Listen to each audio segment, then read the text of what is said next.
Mr. Obama's trip to Africa is the latest in a list of visits by American presidents going back 70 years. Alan Lichtman is a presidential historian and professor at American University.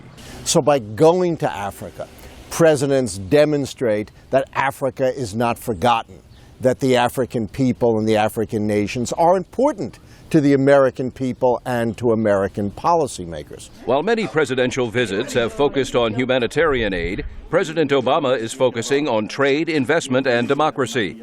Jennifer Cooke of the Center for Strategic and International Studies says Mr. Obama is looking to the future. Moving beyond some of that long-time commitment on humanitarian issues to a much more kind of upbeat and forward-looking engagement that a lot of young people in Africa are looking for. President Franklin Roosevelt made trips to North Africa during World War II to meet with allies, including British Prime Minister Winston Churchill.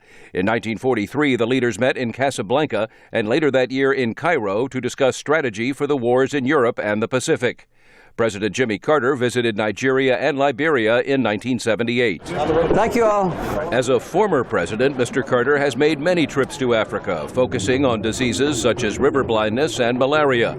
The Carter Center's campaign to eliminate guinea worm disease is hailed as a major success. And we believe that in the next 2 or 3 years, we'll have 0 cases of guinea worm in Sudan. Former presidents like Bill Clinton used their foundations to sponsor humanitarian projects in Africa.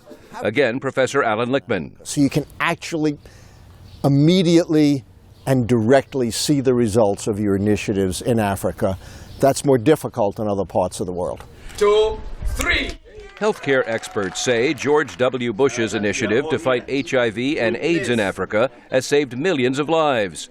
Since leaving office, Mr. Bush and his wife Laura have remained active in African health issues. The Bush Center is proud, along with our partners, to dedicate ourselves to saving as many lives as we possibly can. Helping people in Africa resonates in a positive way at home. Analyst Jennifer Cooke. It's not only the presidents, it's the U.S. public and U.S. Congress, I think, that sees itself as doing those kinds of things in the world, a kind of a moral force for good. And that is a legacy many leaders seek. Meredith Buel, VOA News, Washington.